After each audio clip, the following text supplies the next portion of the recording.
Ladies and gentlemen, good day and welcome to Britannia Industries Limited Q3 FY23 earnings conference call. As a reminder, all participant lines will be in the listen-only mode, and there will be an opportunity for you to ask questions after the presentation concludes. Should you need assistance during this conference call, please signal an operator by pressing star then 0 on your touchtone phone. Please note that this conference is being recorded. I now hand the conference over to Mr. Yashwardhan Bagri. Thank you, and over to you, sir. Thanks, Nirav. Hello, everyone. This is Yash, filling in for my colleague Mayank today. I welcome you all to the Britannia earnings call to discuss the financial results of Q3 22-23. Joining us today on the earnings call are our Vice Chairman and Managing Director, Mr. Varun Berry, Executive Director and CEO, Mr. Rajneet Kohli, Executive Director and CFO, Mr. N. Venkatraman, Chief Sales Officer, Mr. Britannia, Chief Marketing Officer, Mr. Amit Doshi, Chief Procurement Officer, Mr. Manoj Balgi, and Chief Development and Quality Officer, Mr. Sudhir Nima. The analyst deck is uploaded in our website. Before I pass it on to Mr. Varun Berry, I would like to draw your attention to the safe harbor statement in the presentation. Over to you, Mr. Varun Berry, with remarks on the performance. Good afternoon, everyone. Very happy to be here with you. So, without much ado, let me do the presentation. If you get to page number 3, that will give you the 3 parameters of our business. Our year-on-year growth is 16% on revenues. On operating profits, we've grown 55%, and we've continued to gain market share through this quarter as well. Moving to the next slide, which gives a look at what's happening to the environment as far as inflation is concerned. The food inflation in India, it continues, albeit at a slightly lower level. Wheat is one commodity which remains on a boil. So if you were to look at the first quadrant on the left, that shows what's happening to the Indian overall consumer food price inflation, which is showing at approximately 6% year on year in Q3 of 23. US dollar obviously strengthening versus the Indian rupee. You go to the third quadrant on the left, that shows wheat. So if you were to look at the red line shows the Chicago Board of Trade and how the wheat prices have fared in the CBOT. Now, very clearly, international prices have been dropping. After Q1, we've seen a drop in the wheat prices. However, in India, which is a fairly insulated market, the prices have been only going up. And while we are very close to the season, we will know soon enough in the next 2 months, how the crop is and how the commodity prices rule at that time. But right now, it's at a high as far as wheat is concerned. The RPO prices have softened, both for the Bursa Malaysian Derivatives Exchange as well as the Indian market prices are almost parallel to each other, and that's helped us control inflation on our commodities to an extent. Going to the next slide, that shows the inflation versus Q3 of 2021. Basically, what's happened is that in the last 2 years, we've seen a very high inflation. And even on a year-to-date basis, we've seen an inflation of approximately 12%. In this quarter, because of RPO softening as well as us consuming cheaper wheat covers, which we had bought in the beginning of the year during the season, it's softened a bit internally for our consumption, from our consumption standpoint, but it still remains reasonably high, the inflation for our commodity basket. Going to the next slide, which is, on our cost and profitability front, if you look at it, We have taken necessary pricing actions, and these were actions to cover for all of the inflation in the first half of the year. We've stepped up our cost efficiency programs, and they are looking extremely good. And I will cover that in a few more slides. We've made, there have been some corrections in RPO, and we've been consuming wheat, which was at the right price, and hence Q3 results have shown improved operating margin. However, so as a result of that, we've seen operating margin improvement of 330 basis points quarter on quarter. However, there are, as market leaders, we always need to, lead the price increases, and we have done that. And despite leading that, we've been able to gain share. However, there are pockets where we've seen a competitive reaction, so there will be some modifications that we'll have to make from where we are at today, and we will do so in the coming quarter. We obviously want to make sure that in every possible segment we surge forward and we gain share, through all of the strategies that we deploy, which I'll come to in a bit. So next slide, which is the strategic pillars, which we have been talking about for quite a few quarters now, which drive our profitable growth.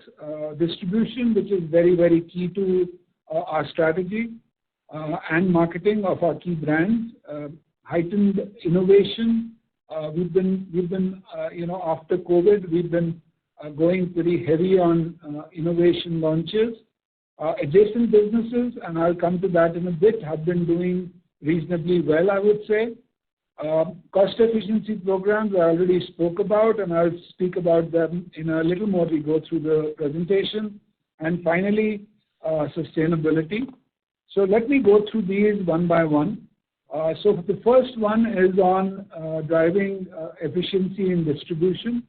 As you will see from this slide, we have now 28,000 rural distributors versus 26,000 in March of 22.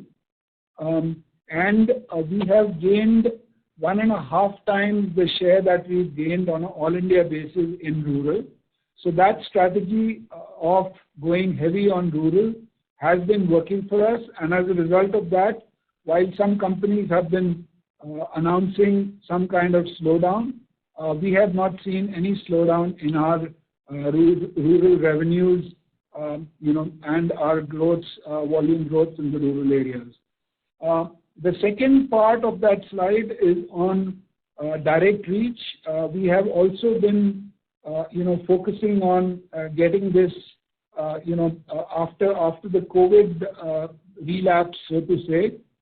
We've been focusing on getting wider direct reach, and we've added 1.5 lakh outlets during this year. So from 24.9 lakh outlets, we've gone to 26.4 lakh outlets with our direct reach program. Moving to the next slide, which is about the marketing activities during the quarter. So there are multiple marketing activities, and some of you must have seen them, on air.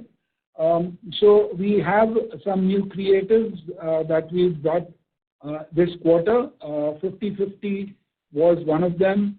Some of the others listed on this slide also, some of the campaigns that we've run during this quarter. We've also won some industry awards, which are also there on this slide.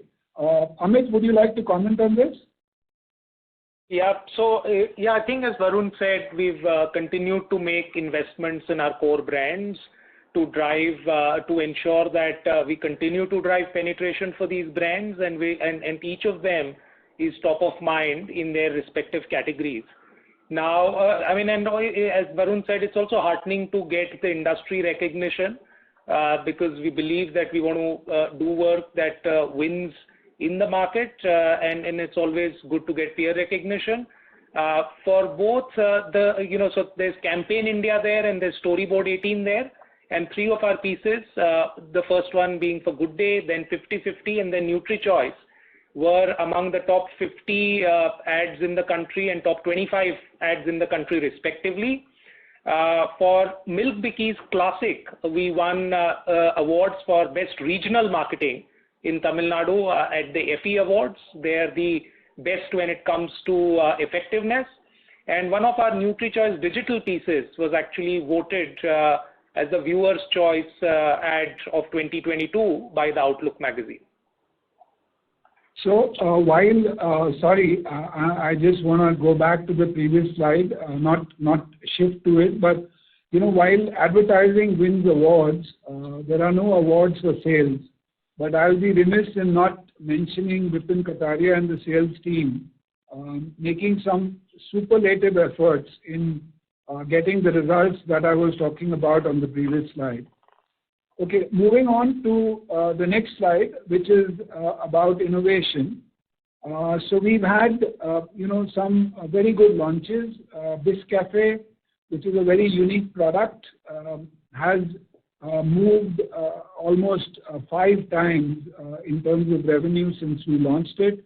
Similarly, NutriChoice Seeds, Herbs and Protein, which was launched in Q1 again, has moved 4 times since launch. We also had focused scale-up drives on 50-50 Golmaal, which is a very interesting product.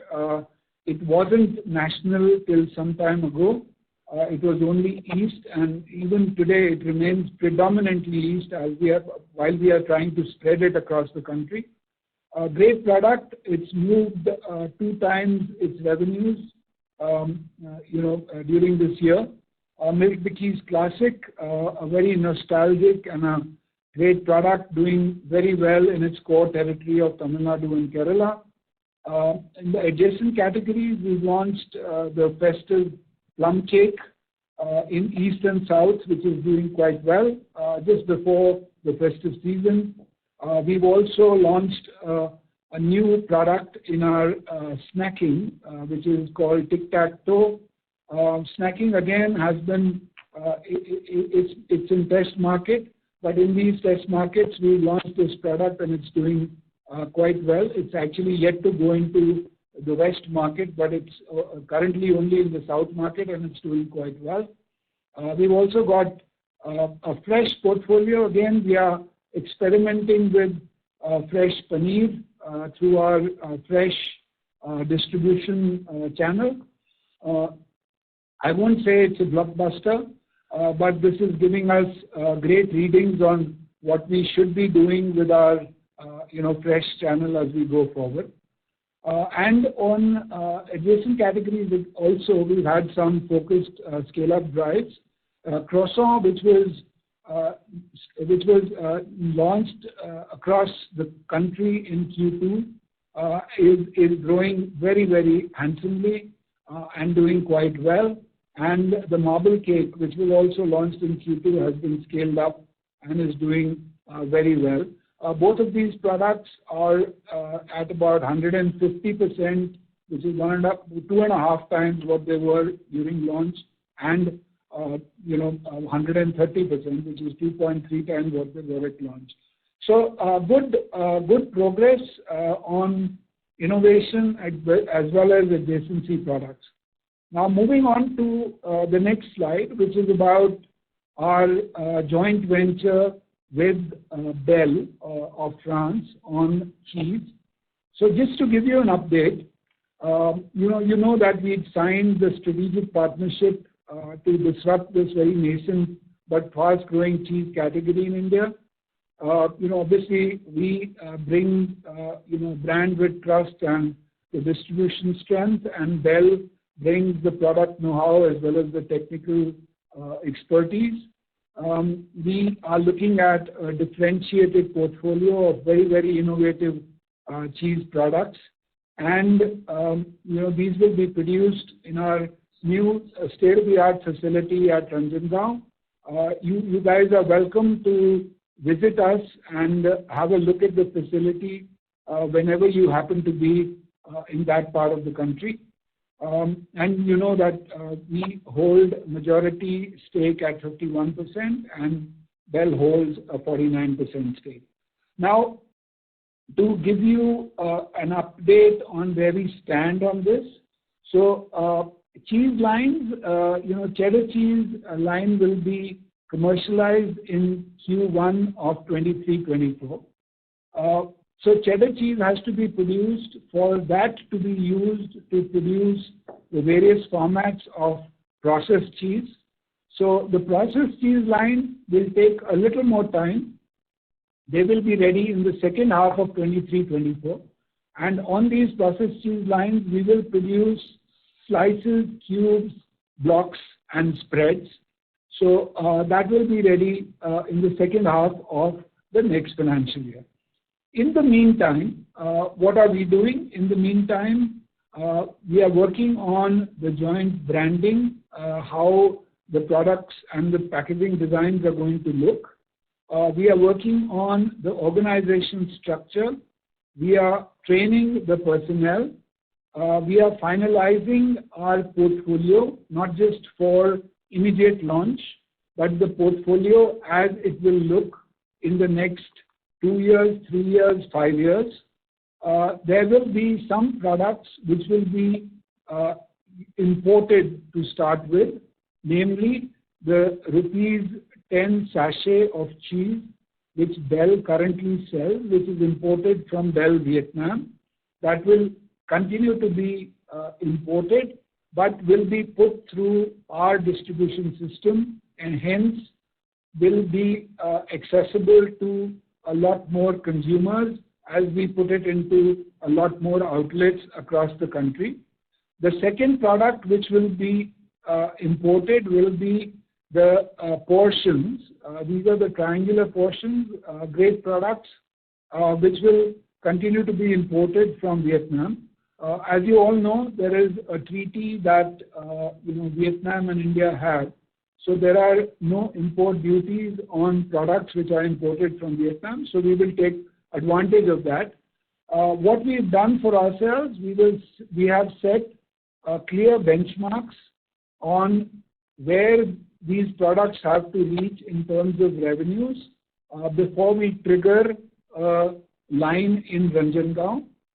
So we are planning a line of the sachets as well as the portions in Ranjangaon, but the timing of that would be in the next year to the next 2 years, depending on how we scale up these products in the market.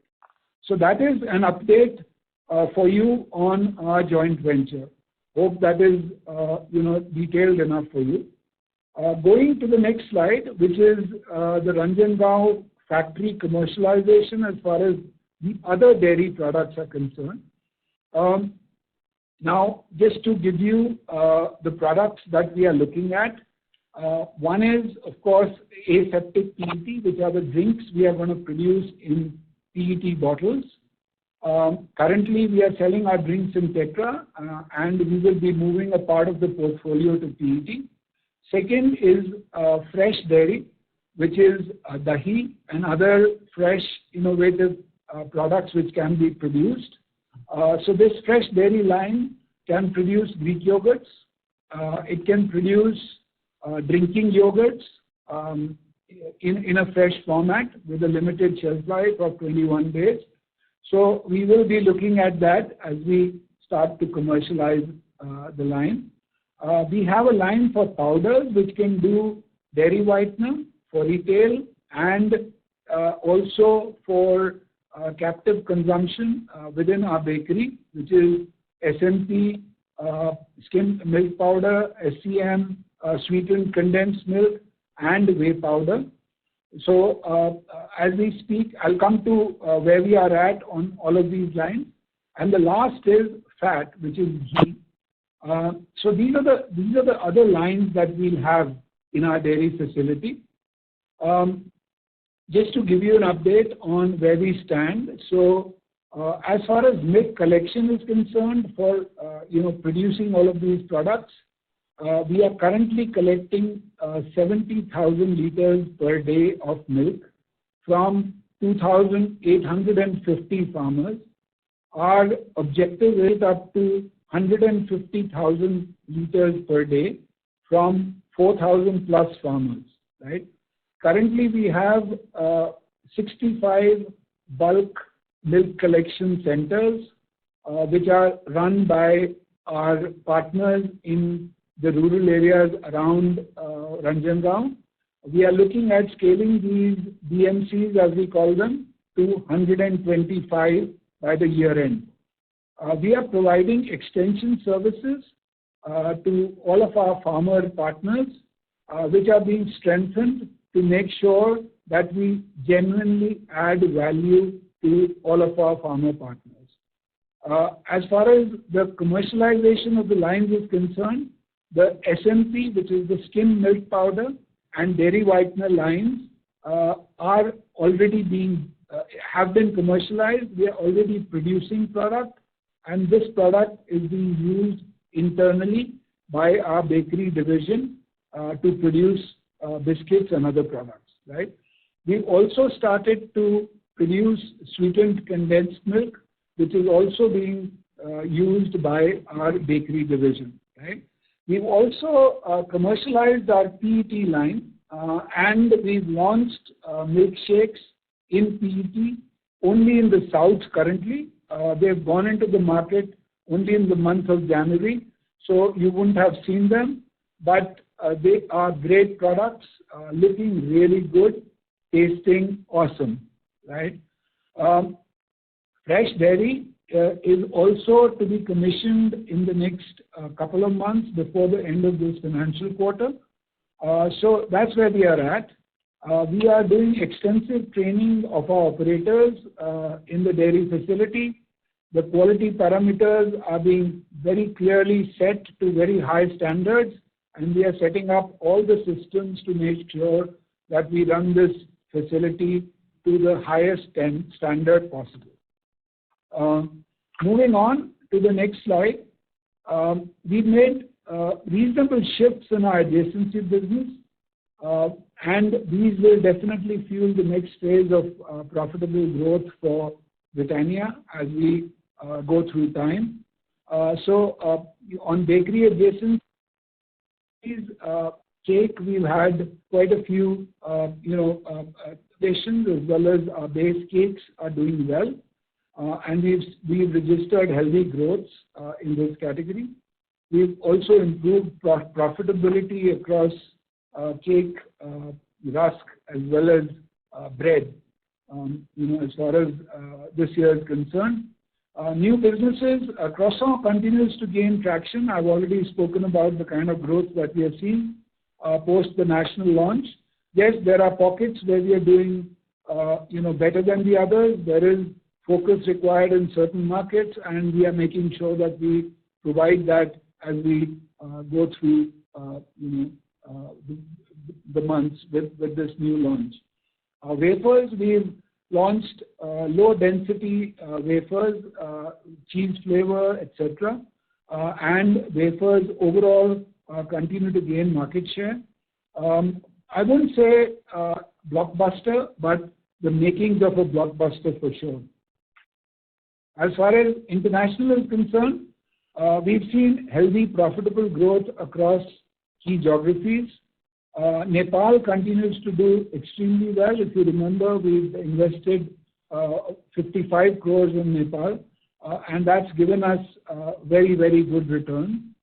Commercialization of our own operations in Kenya is happening as we speak, and we will be scaling that business up as we go through the next financial year.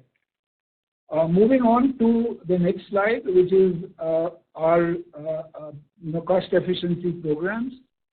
We've been driving an ecosystem of efficiency, right? Now, if you were to look at it, the themes are the same. From a supply chain standpoint, it's all about process automations, distance to market, optimal power resources, renewable energy. From a material standpoint, it's again, the themes are exactly the same. Sourcing strategy, vendor development, making sure that you get the right people into the right category, packaging initiatives, vendors, cost optimization, etc., etc. And on the other end, we've got market returns, which we made very, very good progress on. Commitment charges that we pay to our, manufacturing partners, fiscal incentives, and there I would like to, just talk about that in a bit. I'll come back to that. And media effectiveness. There's some very good work which is happening on media effectiveness as well. So on fiscal incentives, we made a lot of investments in production lines, in the R&D center, in innovation lines, dairy, etc. Now, we have these lines have all been secured with incentives which have been provided by the state and the central governments, and this has been giving us the payback for all of the money that we've been putting in manufacturing. So at one end we are getting all the efficiencies, on the other end we are getting the incentive. So it's working out quite well on our overall investments. Moving to the last slide from the business standpoint. So we are clearly on track as far as ESG is concerned. We are on track for all the targets that we've committed to, be it energy efficiency, plastic reduction, sustainable packaging, working with communities around our plants, including improving the lives of farmers around Ranjangaon, etc. So we are making great progress there. I will hand over to Manoj. Manoj is the architect of this, and between Manoj and Deepti, they've been driving this. So over to Manoj to take you through some of the details here. Manoj? Yeah.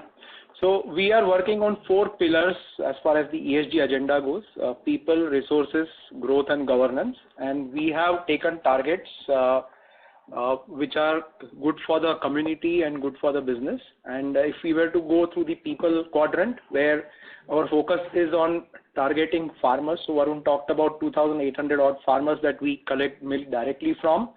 We do a lot of CSR work in and around our factories, partnering with the Wadia Foundation, and we have reached about 14,500 odd beneficiaries. The work is more on sanitation and water management and hygiene around those communities. And again, on the nutrition side, we have reached more than 2 lakh beneficiaries till December 2022. In terms of resources, we have increased our share of renewable electricity source for our operations from 33% to 38%. The share of renewable energy is about 18% from 14% last year. 3% reduction in emission, and additional 61,000 kilos of plastic has been discarded in this period till December. We are on track for our EPR program. We have been plastic neutral last year, and we will be plastic neutral this year. And 72% of our laminates, multi-layer packaging that we source are now recyclable. Water consumption has been reduced by 33% through recycling and reuse. In terms of the commitment towards reducing the fat, sodium and the sugar content, we are on track. About 2.5% of reduction in sugar versus 2018-19 when we started the program, and about 13% reduction in sodium. And in terms of governance, we are extending our sustainability program to 100 of our key suppliers. Assessment is on, and we'll co-opt them into our ESG program. Thank you. Okay, thanks, Manoj. Now moving to the financials. Actually, there's nothing much to say here. The result speaks for themselves. So full year 22-23, we've grown 16%. Q3 is also incidentally 16% for the year. And if you look at the 24-month growth, it's at 32%. So both very healthy, good growths that we registered from a top-line revenue perspective. Next slide is about operating profits. Again, operating profits have grown this year at 15.5%. This quarter is at 55%. 24-month growth is at 35%, because last year Q3 there was a decline of 13%, but a very healthy 35% even on a 24-month basis, with margins being at 18.5% of revenue. Now getting to the next slide, which gives the key financial ratios. So net sales up 16%, operating profit up 55%. Profit before tax is up 127%, but this includes 376 crores of exceptional gain, which is on account of the 49% stake sale pursuant to the joint venture with Dell on our cheese business. So this is an exceptional number, and a result of that, profit after tax is at 151%, standing at 932 crores.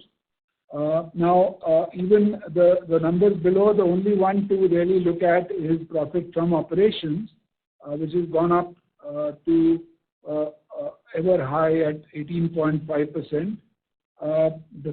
Profit before tax, obviously, at 28%, and profit after tax at 23% in the exceptional items. So I'm not going to belabor those numbers. So those are the results. Over to you for questions, please. Thank you very much. We'll now begin the question and answer session. Anyone who wishes to ask a question may press star and one on their touchtone telephone. If you wish to remove yourself from the question queue, you may press star and two. Participants are requested to use handsets while asking a question. Ladies and gentlemen, we'll wait for a moment while the question queue assembles. Participants, you may press star and one to ask a question. The first question is from the line of Abneesh Roy from Nuvama. Please go ahead.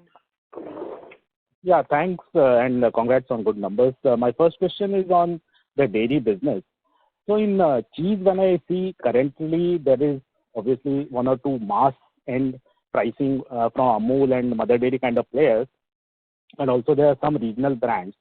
And Indian consumption also, if you see, is mostly of mass end cheese at low prices. So when you say that you want to disrupt the market, and you have already discussed sharp scale up in the next 3-5 years, that's coming because of the LUP strategy of INR 10 and say the innovations like Triangular, or is it coming because you want to make India consume the other variants which say the developed countries consume? The issue there is most Indians will not be knowing those. You'll have to have huge education for those. So which is the one you are betting from a 3-year, 5-year strategy in terms of LUP and aggressive pricing because of sourcing of milk, or because of new variants coming to India? So a bit of both, Manish. One, we want to scale up the formats that we already exist in. Coming together of Britannia and Laughing Cow, I think the magic of brand will really play up. Both very strong brands. That magic will definitely play up, and obviously the technical know-how of Bell on how to create differentiated offerings which are much better than the market, which are obviously catered to the Indian taste, albeit at a premium to what the cooperatives are providing. I think that's going to be one strategy. And the second is, the LUP at 10 rupees is a big one if you think about it. It's a habit-creating initiative. Whenever a category has to go to a lot more consumers, you've got to have a carrier SKU which gets to consumers across the country. And if you think about it, the fast food, the QSRs have helped us create cheese in the tip of the iceberg as far as the Indian population is concerned. How do you create that same kind of a habit across the board and get to the bottom of the pyramid? And that is really the strategy which is the second strategy that we are betting on. And obviously all these products and a lot more products which can be, which we can sort of create as habit forming, will be produced in the long run in India, in the country. So that really is the strategy as far as cheese is concerned. Sure, thanks. That's useful. I had a follow-up on dairy business. In paneer, the new launch looks interesting. When I see the pricing, your pricing is at 110 versus 80 to 85 for Mother Dairy and Amul. Your pricing is much more closer to Punjab, Sindh and ID Foods, for example.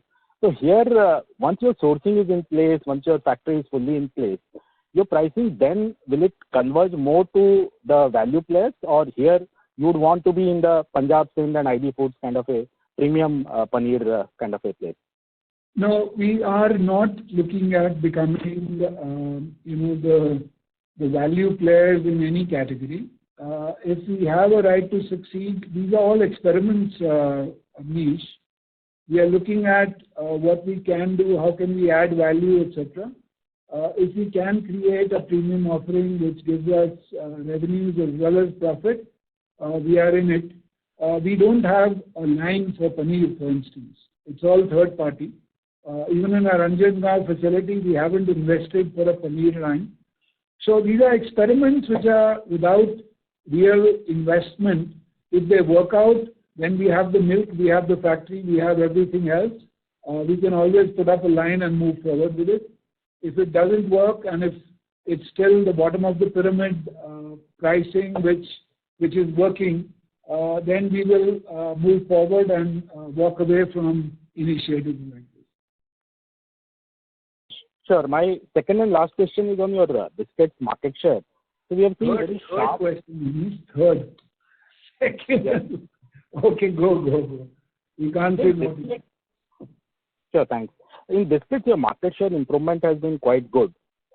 So in inflationary times, the market leader, number one player, the premium player always gains market share in most FMCG. Now we are obviously coming into deflation gradually. Palm oil first, packaging second. And wheat, obviously, India will see 112 million tons production this year. Government forecast, last year it did not go right. But if that happens and say milk also deflates next year, how are you going to tackle the competition from regional players and maybe the second player against whom you gain market share? Would you be worried on that front in a gradual manner? I know currently it is not relevant. I'm asking from a next 2 to 4 quarter perspective. Amish, you've seen us in deflationary times as well. So we've been through quite a few years of deflation and we managed that quite well. So we will deploy the same strategy as we go forward, and I'm hoping that we get to deflationary times. It doesn't seem so right now, but I'm hoping that you're right. Sure. That's all from my side. Thanks a lot. Thank you. A request to all the participants. Please limit your question to 2 per participant. Next question is from the line of Kavi Mehta from Macquarie Group. Please go ahead. Hi, this is Avi here from Macquarie.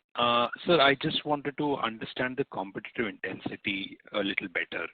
So over the last 2 quarters, not just 2 quarters actually, even before that, we've been able to drive very strong market share gains despite taking, and I remember the last few calls you've been saying we have taken the industry leading price hikes. What should we read from an competitive intensity as of now? Is there a moderation or is there a change in behavior? If you could help us understand that, please. See, we are working very clearly on an agenda, right? Our agenda has been driving distribution. We know where our strengths are. We know where our weaknesses are. We have been, working towards fulfilling our weaknesses. We've been, heightening our strengths. So I think that's been working really well for us. We've been nourishing our brands. We know, again, where our strengths are, where our weaknesses are within the brands.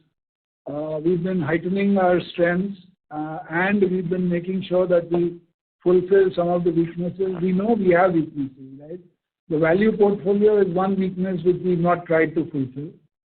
Within the premium portfolio, there are certain weaknesses we are trying to fulfill. And I think there is a lot to do within our system to make sure that we strengthen our geographical footprint, we strengthen our brand portfolio, we strengthen our innovation footprint to make sure that we continue to gain a march over, competition. It's not about I'm going to cut prices or I'm going to give discounts or this guy is bigger than me in this segment and hence how I can look at being from a pricing standpoint or from a promotion standpoint hurt them or anything like that. No, it's very internal to us, the strategy, and it's working very well for us, and I think that's what we'll continue to do. Yes, we watch others. It's not that we are not watching what others are doing. We are learning from them. There are certain players within the biscuit competition who've been doing quite well, and we've learned from them. For example, Patanjali is doing very well in milk, and our milk bikis was predominantly a Tamil Nadu brand. So we've now expanded milk bikis across the country. We've come up with very innovative positioning of Doodh Roti Ki Shakti, using only atta to produce our products, etc. So we move forward, in certain geographies, etc.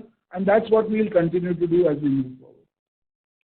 Okay, sir. So I mean, would it be fair if I understood it correctly, it's not got to do, while the competition may not have probably put in the same investments we have done, it probably is not got to do with differential in growth rates between this value versus, the base, the mid or the premium end. There's no other reason which is more specific from a category perspective that we should read. It is more about us doing the right things and probably the competition has not necessarily or may not have invested in those specific alternatives. That's the right way to look at it, right, sir? Yeah. Yes, that's the right way to look at it. So it's about making sure that you stick with your strategy, you develop the right strategies within segments, and you move forward.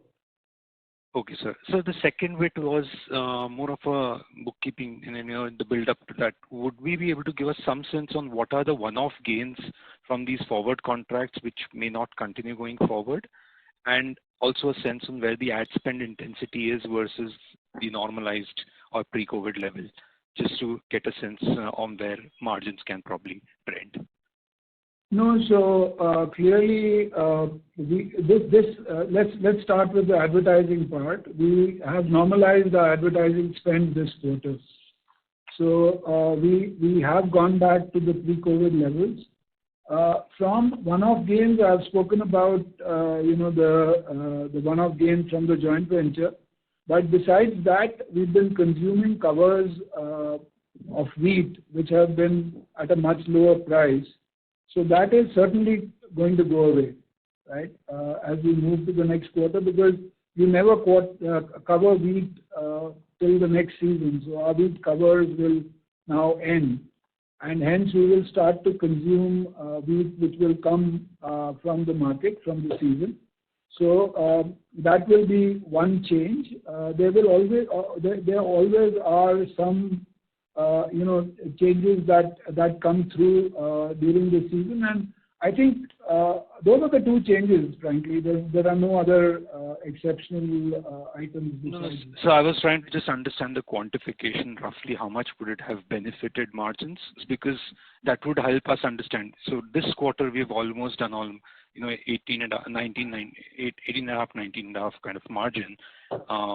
As we go into the next year, how much should we kind of remove out of this? Is it 100 basis points, and that's the level that we look at as the steady state? That's broadly where I was trying to head to. Yeah, no, so I had mentioned that as well. So we, as market leaders, we have to take price increases before everyone else does. and we did so. Now, with the inflation not being at the level that it was a few quarters ago, there have been certain categories where competition has played a little bit of hardball. It's not been a widespread phenomenon, but there will be a few segments, a few SKUs, a few brands where we'll have to adjust pricing back to lower levels. So that will be a small number. It might not be a very large number, but that would be the only thing. Besides that, I think we are pretty much in a good place. So any guidance or any range you can help us understand? Because, we went to 19 in COVID. You said that was not the level we should assume, and correctly so. But now we are again back to 19. So I'm just trying to appreciate what would you be comfortable at the second, the last 2 quarters is a better range to look at, because there are covers, but clearly those covers would continue.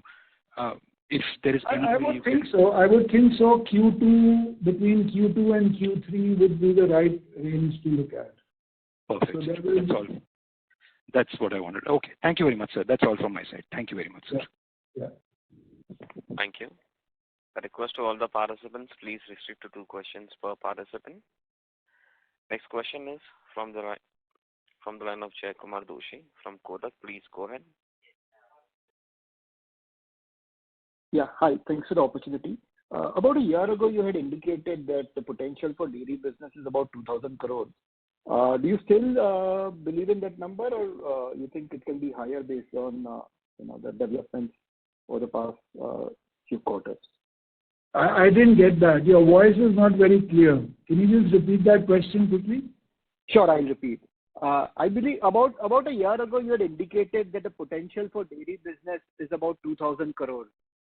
In the medium term, you're not given any indicative sort of in terms of timeline.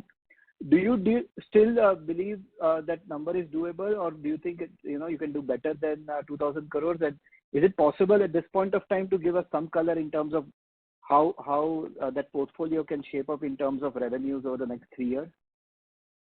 I would still stick with that number. We in the process of launching our new products. Cheese is still not even in the market. So let's watch this space for a bit, and we will come back to you with that's what we've set for ourselves. So we'll stick with that. Understood. And current scale is about 500-600 crores. Is that understanding correct? Just over that. Yeah.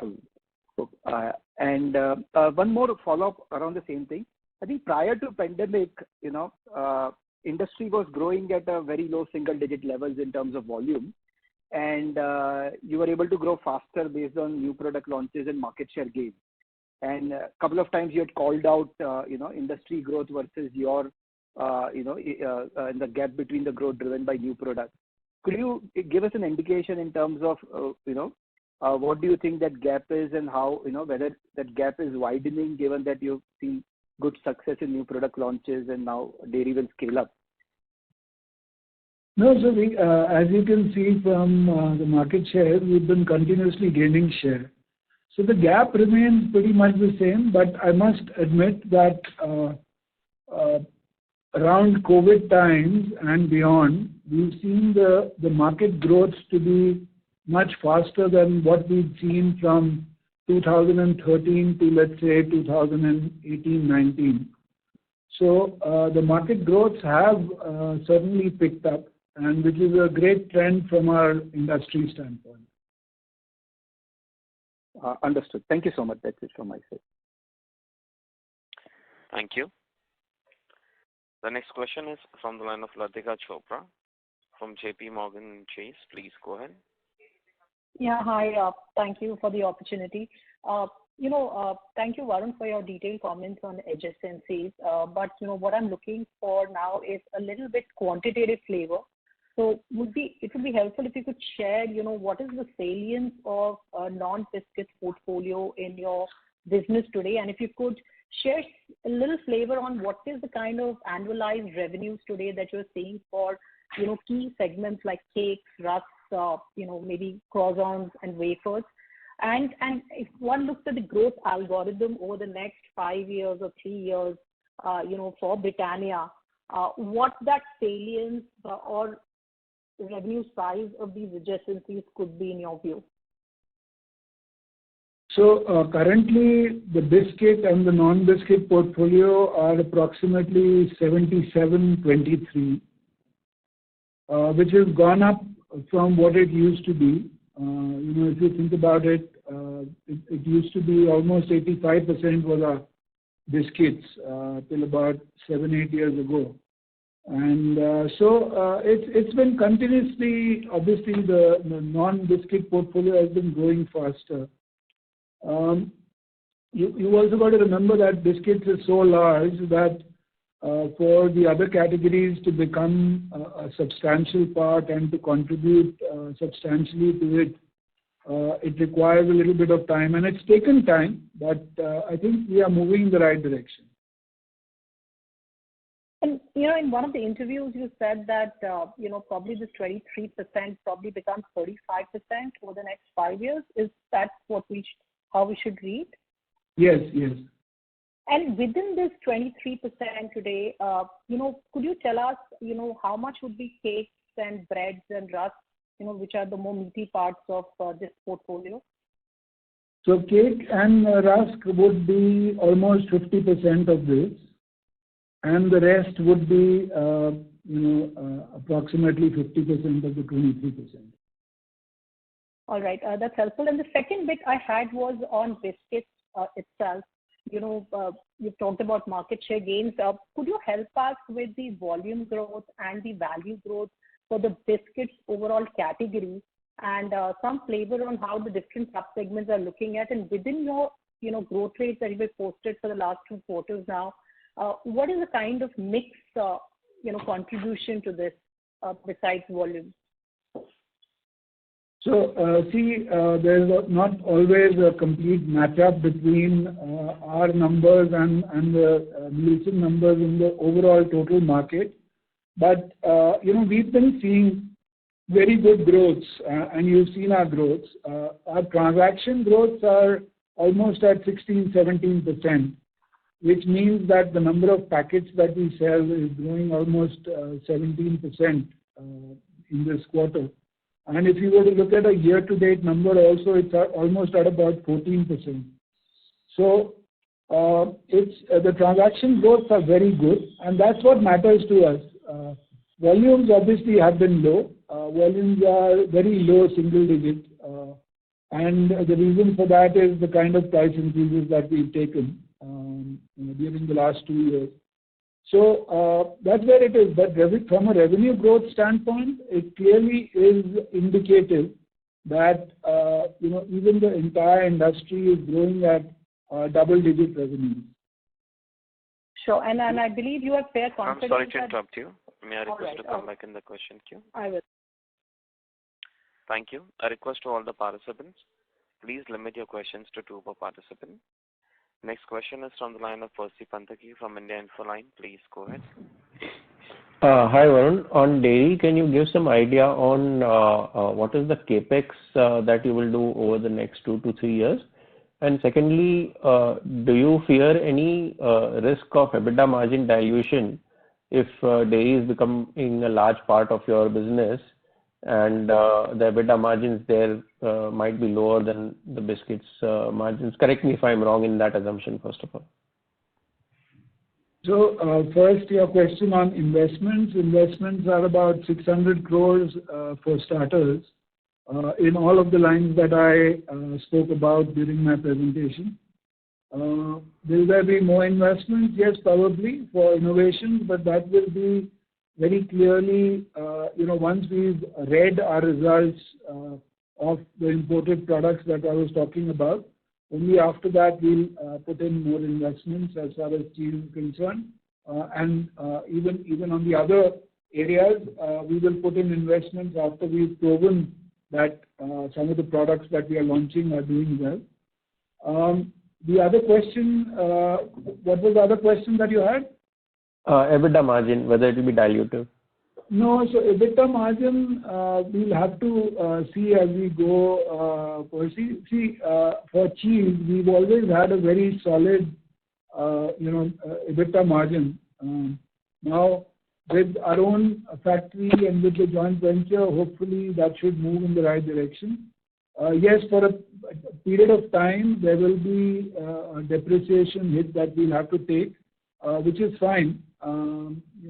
But I think over a period of time, we should be fine on that. And the other thing is that even at 2,000 crores, even if dairy was to move to 2,000 crores in the next few years, by that time our overall business would have moved much beyond where it is today.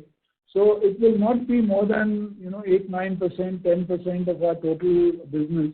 So the impact of this is not as high as you are imagining it to be.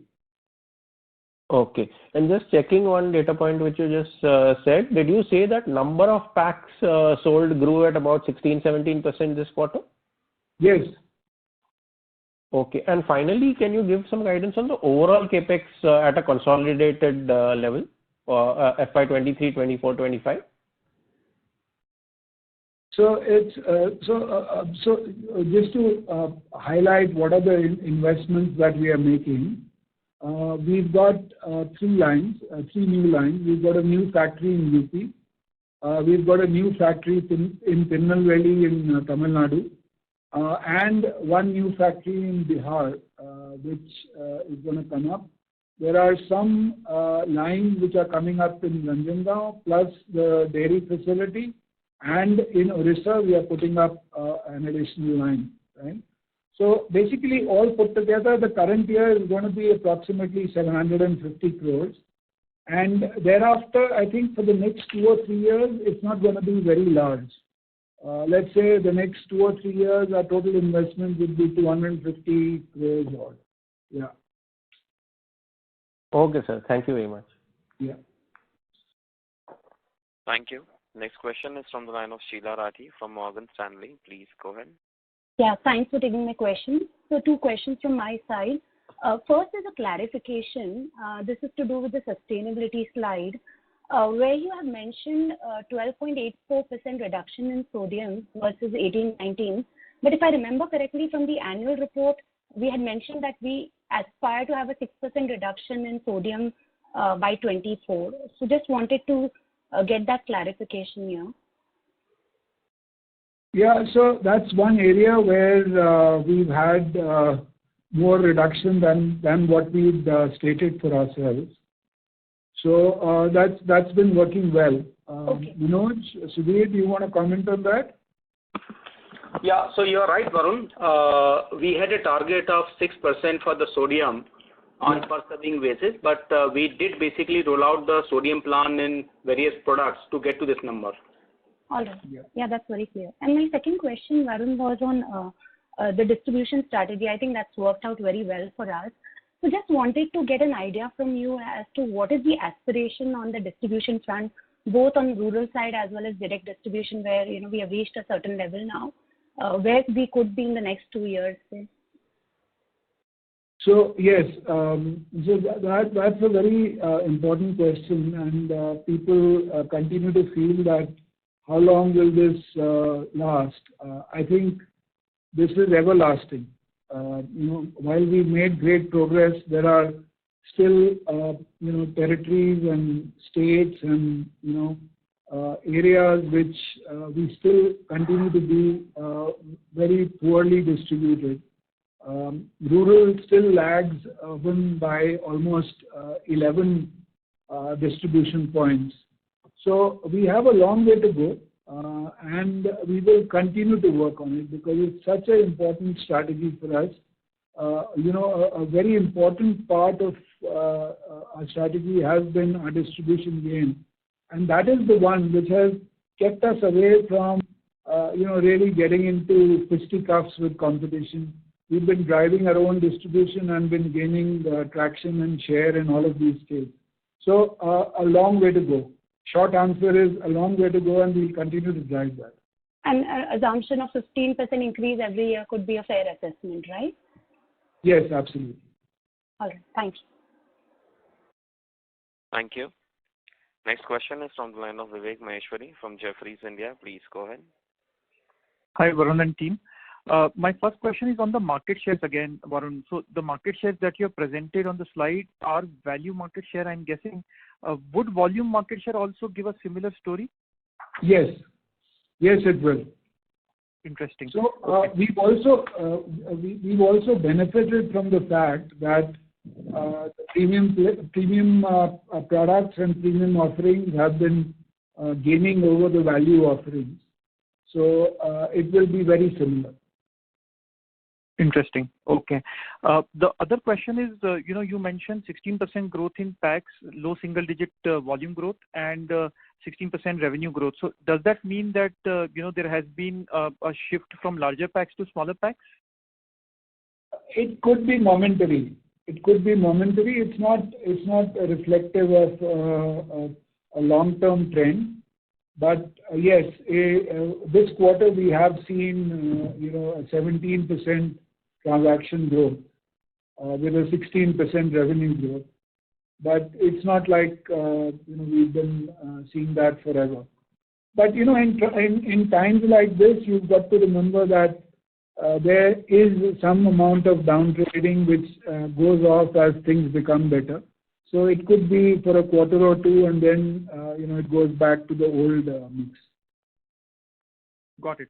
And lastly, Varun, how much will be the price cuts that you will need to take at the portfolio level, in the coming quarter?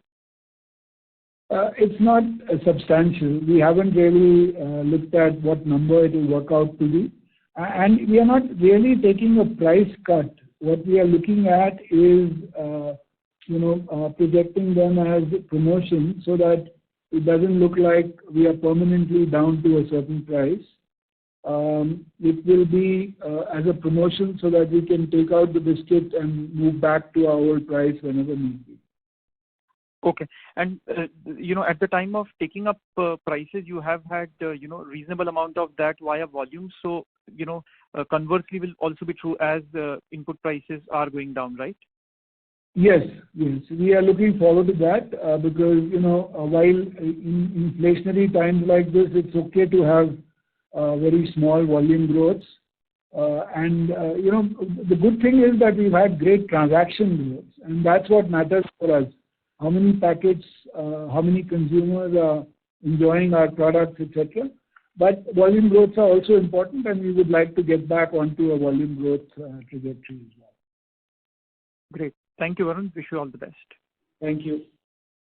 Thank you. Next question is from the line of Kunal Vora from BNP Paribas Mutual Fund. Please go ahead. Yeah, thanks for the opportunity. So, continuing on the previous question, so how should we look at volume and pricing contribution in FY24? You had double-digit price hikes in FY22, another double-digit price hike in FY23. So growth has been mostly pricing-led. How do we look at that mix changing in FY24? So from what we just discussed, I don't think we are going to see the kind of inflation that we've seen in the last 2 years for some time to come. I don't want these to be the famous last word, but I'm hoping that I'm right. So with that, I don't think there's going to be a substantial price increase. It will only be opportunistic whenever necessary for a certain SKU. But we are not looking at the inflation number for next year is looking like about 2.5 to 3% for us. So that's the kind of price increase probably that we'll be looking at. So with that, would the revenue growth moderate, or you think the current growth rate or anywhere close to that is maintainable? That's one area which I haven't understood ever. When does growth rate pick up? When does it moderate? I've never been able to understand. What I've understood is how to take share from the market by driving strategies. What happens to the markets, I think God only knows. But I'm hoping that the growth rate on the industry continues. Okay. My second last question is there a correlation between the milk collection and your revenue as the milk collection doubles, which you indicated? Should we expect revenue also to double? And when do you get to the 150 KLPD which you mentioned in terms of milk collection? Well, 150 would be towards the end, but no, it's not only for the products that we sell in the market. We will run the lines that we use for our bakery division as well. So this will help us. Obviously, first, there are some overheads to the extension services that we provide. So we'll be able to max out and leverage the overheads on those extension services. We will be able to get better quality product, which will be produced, whether it's SMP or sweetened condensed milk or whey powder, etc. All of that produced in our own factory for our bakery division. There's no real correlation between that and the dairy revenues because this is an internal transfer from dairy to our bakery division. Thank you very much. We'll take that as the last question.